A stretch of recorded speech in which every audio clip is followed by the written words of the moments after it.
Salut à toi et bienvenue dans Japania. Alors oui, le tourisme, il a changé au Japon, c'est-à-dire que depuis quelques jours, depuis quelques semaines, depuis quelques mois, il y a une horde de touristes qui sont emmenés au Japon. Voilà, en fait, on a quasiment repris les niveaux qui sont pré-Covid, hein. Et personnellement, j'ai même l'impression que c'est pire qu'avant.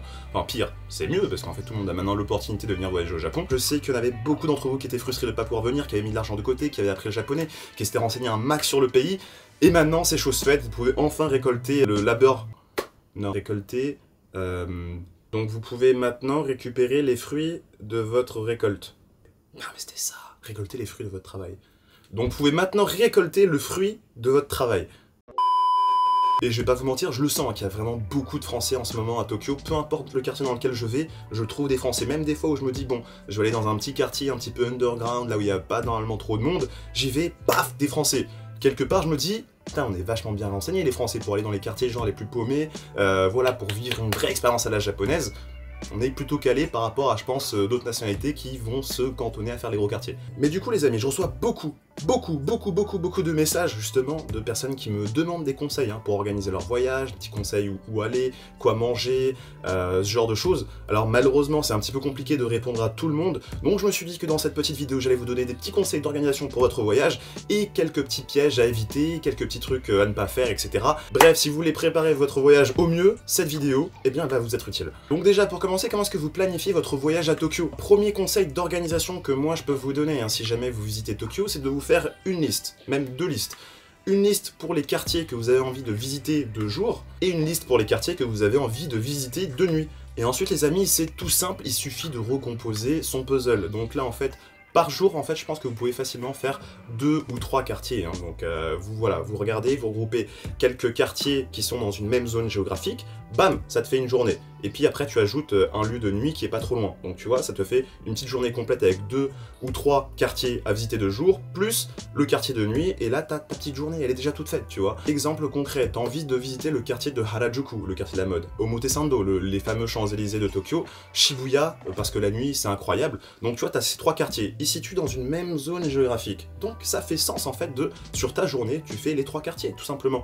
Ça a l'air très con, disons-le, ce conseil que je suis en train de vous donner, mais je rencontre beaucoup de Français en fait qui me disent ouais, ce matin j'étais dans le quartier de Shimokitazawa, au sud-ouest de Tokyo, puis tout à l'heure après là je vais aller à Ikebukuro un petit peu au nord, et puis ce soir je vais aller à la Skytree, donc tout à l'est de Tokyo. Ce n'est absolument pas optimisé, puisque rien qu'autour de ces quartiers dont il me parle, il y a plusieurs autres quartiers à visiter. Donc en fait, pourquoi est-ce que tu vas faire le tour de Tokyo pour faire 3 quartiers, alors que tu peux regrouper ces quartiers et les faire bien comme il faut sur plusieurs jours différents, tu vois. Se balader de zones géographiques trop espacées à Tokyo, c'est pas ce que je recommande. D'une, ça va prendre du temps, environ 30 à 40, voire 50 minutes de transport entre un point A et un point B. Ensuite, ça va vous coûter de l'argent, l'air de rien, c'est vrai que ça coûte parce que souvent tu vas devoir prendre les métros qui sont pas remboursés par tout ce qui est JR Pass, etc. si jamais vous venez avec en tant que touriste. Donc, vraiment, juste optimiser comme ça, c'est simple, ça mange pas de pain, faut juste se renseigner sur les quartiers qui vous plaisent et vous faites votre petit micmac, vous organisez vos journées. Tout simple. C'est très simple. C'est extrêmement simple. Un autre exemple de journée type, mais un truc très touristique à visiter par exemple, t'as envie d'aller faire Akihabara, le fameux paradis des geeks, des otaku, de l'anime, etc. Bah, tu vas visiter Akihabara, à 10 minutes de marche, tu as le quartier de Ueno, qui est un gros quartier connu pour son parc, connu pour son fameux marché à Meiyoko. Voilà, tu fais les deux dans la journée, ça te fait 2 gros quartiers à visiter, puis après le soir, bon, bah, y a Asakusa qui est pas très loin de Ueno, qui a une vingtaine de minutes de marche. Tu ajoutes Asakusa à voir le soir de nuit, c'est très très beau, tu vois. Puis après, tu pourras dans une autre journée faire le quartier par exemple de Kuramae. Kuramae, c'est le fameux Brooklyn japonais qui est situé juste à côté de Asakusa. Bah, tu te fais Asakusa cette fois-ci de jour, tu visites Kuramae, et le soir, tu redescends, tu fais une quinzaine de minutes de marche, et tu arrives sur les gros quartiers de salarymen où ça va boire, ça va manger à la bonne franquette, etc. Donc tu vois, tu t'organises en fonction des zones géographiques, c'est tout simple, ça va juste demander un petit travail de recherche sur les différents quartiers, mais c'est à la portée de tout le monde, faut juste passer un petit peu de temps de recherche, et puis après, tu auras un petit itinéraire de fou malade. Autre erreur que font beaucoup de Français, et ça vous concerne peut-être vous. Dimanche dernier, je me baladais à Shibuya, je tombe sur un groupe de Français qui vient m'adresser la parole, on prend le temps de discuter, etc. Mais je leur dis, mais les gars, vous êtes arrivés il y a quelques jours au Japon, mais qu'est-ce que vous faites à Shibuya un dimanche? En pleine journée. Tu vois, limite, tu me dis le soir. Je comprends, Shibuya, le soir, c'est vraiment un truc de zinzin, même s'il y a du monde de fou malade, ça vaut le coup parce que c'est vraiment l'ambiance, le fameux passage piéton avec la marée humaine, tout ça, ça vaut le coup. Mais 2 jours Shibuya, c'est quelque peu anecdotique. Est-ce que ça vaut le coup en tout cas de passer ton dimanche après-midi à Shibuya, sachant que ça va être noir de monde, non seulement parce qu'il va y avoir tous les touristes, mais aussi parce qu'il va y avoir tous les Japonais. Et les Japonais le week-end, bah c'est enfin le moment où ils peuvent sortir, ils n'ont pas à travailler, ils n'ont pas à cours, etc. Eux aussi, ils vont dans tous ces quartiers populaires et branchés. Donc Shibuya, Shinjuku, Ikebukuro, Akihabara, tout ça, ça va être noir de monde parce que ce sont les gros quartiers touristiques. Le week-end, pourquoi y aller ? Si vous êtes un touriste, c'est-à-dire que vous avez pris des vacances, vous êtes en vacances, du lundi au vendredi, en général, ces quartiers sont vides. Il n'y a pas de Japonais, il va y avoir quelques touristes. Pourquoi ne pas choisir ces moments-là pour aller visiter les gros quartiers touristiques et profiter du samedi-dimanche pour aller visiter les petits trucs un petit peu hors des sentiers battus. Vous savez, Tokyo, ça se limite pas à Shibuya, Shinjuku, Ikebukuro, tout ça. Il y a beaucoup plus de quartiers. Même moi, après mes 7 ans au Japon, je continue de découvrir un max de trucs. Donc en vrai, pourquoi vous faire du mal? Pourquoi aller le week-end dans ces quartiers? Allez, sortez un petit peu, prenez le train, perdez-vous dans d'autres stations. Il y a même des très gros quartiers qui sont très cool et qui sont pas prisés par les touristes. Et même ça peut être sympa à visiter un samedi-dimanche, tu vois. Vous allez pouvoir rentrer dans les restaurants sans faire la queue, faire des petits cafés tranquillement sans avoir, pareil, 2 heures de queue à faire. En vrai, il n'y a que des points positifs à sortir de ces endroits. Et justement, ça m'amène à un autre point où en fait, les touristes, on pense que Tokyo, c'est Shinjuku, Shibuya, Ikebukuro, Akihabara, Ueno, Odaiba, Nakano, et ça se limite à ça. Et une fois que t'as fait tous ces quartiers, une dizaine de gros quartiers, t'as l'impression, en fait, j'ai bien poncé Tokyo, dis donc. Mais en vrai, vous avez rien poncé du tout. Ces quartiers que je viens de vous citer, il y a 90% qui ne sont même pas dans mon top 10 des quartiers. Donc imaginez-vous un peu la dinguerie de diversité que vous pouvez avoir à Tokyo en termes de choix de quartiers, d'immensité. Il y a tellement de trucs à voir. Vous avez plein de quartiers incroyables dont les touristes n'ont jamais entendu parler. Des quartiers où il va surtout y avoir des locaux, il va surtout y avoir des expats qui s'y connaissent un petit peu, etc. Donc vraiment, prenez le temps de faire vos petites recherches, ça mange pas de pain et ça vous permettra d'avoir une expérience d'autant plus authentique. Une autre erreur que font les touristes. Bordel, qu'est-ce que j'aime parler de toutes vos erreurs là, j'ai l'impression qu'on est en cours et que je suis en train de vous engueuler. Là vous avez des lacunes, vous venez dans une ville et vous savez même pas les événements qui se déroulent dans cette ville. C'est-à-dire que je suis tombé plein de fois sur des Français, encore une fois, je leur parle, je leur dis ah putain vous avez vu le Matsuri le week-end dernier, donc le fameux festival dans tel quartier, etc. Ils disent ouais il y avait des festivals. Ah je savais pas, j'étais pas au courant. Les gars, c'était l'un des plus gros festivals de Tokyo, le Sanja Matsuri, avec des yakuza, tout ça, trop stylé, il y a noir de monde, plein de japonais, et il y a des gens qui ne sont pas au courant, qui ne sont pas au fait de ces petits événements qui se déroulent, voilà, dans le week-end au Japon. Il y a vraiment tout le temps, partout, donc faut se renseigner. Par exemple, si vous venez surtout l'été, le printemps, même peu importe la période à laquelle vous venez, il y a toujours des petits événements. Pareil, il y a plein de sources qui vous permettent en fait de vous renseigner sur les événements qui se passent en ce moment à Tokyo, par exemple. Vous tapez Event in Tokyo, this week, this month, nanana, et vous allez avoir plein de trucs qui vont sortir. Ça peut vous permettre d'avoir des idées, hein. Vous pouvez rechercher ça en français, en anglais. Et puis pour les irréductibles qui ne l'auraient toujours pas, eh bien vous avez le livre de Guigui qui vous donne aussi pas mal d'informations là-dessus. Donc voilà, pensez-y.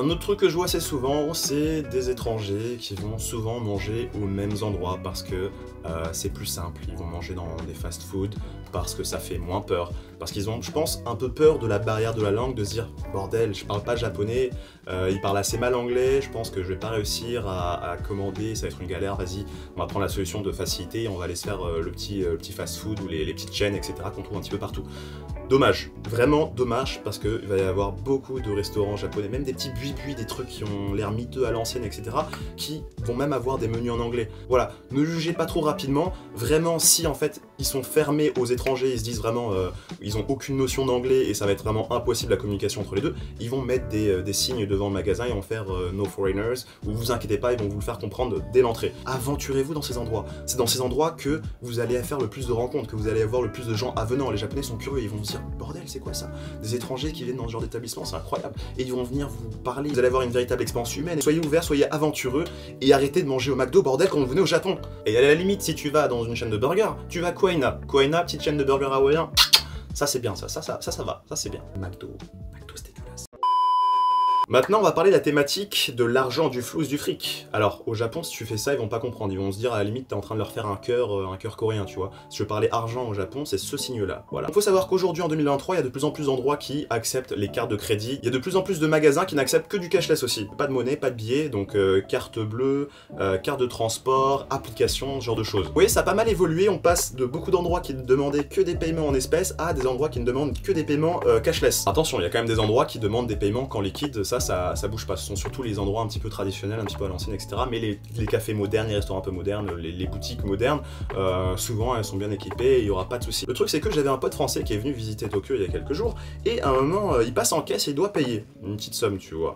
Et là je le vois sortir dans son porte-monnaie toutes ces pièces de 1 yen. Alors les pièces de 1 yen c'est l'engendrance du démon, hein. Ça c'est le truc horrible d'en avoir des milliers, des millions que dis-je dans mon tiroir, c'est horrible. Je lui fais, mais frérot, pourquoi as-tu toutes ces pièces? Pourquoi n'as-tu pas mis une belle somme d'argent sur ta carte de transport, ta Pasmo ou ta Suica, comme on appelle ça ici, et tu payes tout le temps avec? C'est simple, tu la charges et t'as même pas à te soucier d'avoir de la monnaie ou pas. Tac, tu bipes, tu payes. Tu bipes, tu payes. C'est tranquille. C'est ce que je fais maintenant tout le temps et j'ai plus à me trimballer de pièces. Ça me... C'est un vrai plaisir de plus me retrouver avec une poche remplie de pièces là et tu vois, tu m'entends venir à des kilomètres quand je marche et tout, donc non, là c'est trop bien. Prenez une carte de transport, chargez-la à chaque fois et vous payez tout le temps avec, vous serez vraiment tranquille. Voilà, j'espère que dans tous les tips que je vous ai donnés, il y en aura au moins un qui vous sera utile et si c'est le cas, bah, vous n'avez pas regardé cette vidéo pour rien. Vous savez, sur les réseaux, je partage beaucoup d'images de nourriture, de café, de restaurants, des petites recommandations, des trucs comme ça et je sais que vous êtes toujours de plus en plus nombreux à me demander vraiment de regrouper tout ça pour vous partager ça. Et en fait, je suis en train de travailler voilà, sur un guide Japania sur 20 des restos, des cafés, de la bouffe en fait, pour quand vous venez à Tokyo, vous avez votre guide des quartiers avec les petites adresses Japania sur 20 à tester. Donc je suis en train de travailler là-dessus, c'est pour ça qu'il y a eu un petit peu moins de vidéos. Je suis en train de vraiment faire un tour de tous les endroits de bouffe, tout vous tester pour vous dénicher les petites adresses, les vrais Japania sur 20 quoi. Et ce guide sortira d'ici quelques mois et je vous jure ce sera une dinguerie. En tout cas, moi je vous dis merci d'avoir regardé cette vidéo, dites-moi dans les commentaires si vous avez d'autres tips à donner ou si vous voulez d'autres vidéos dans ce genre là. Et moi je vous dis merci comme d'habitude, tchou tchou bye bye et à la semaine prochaine.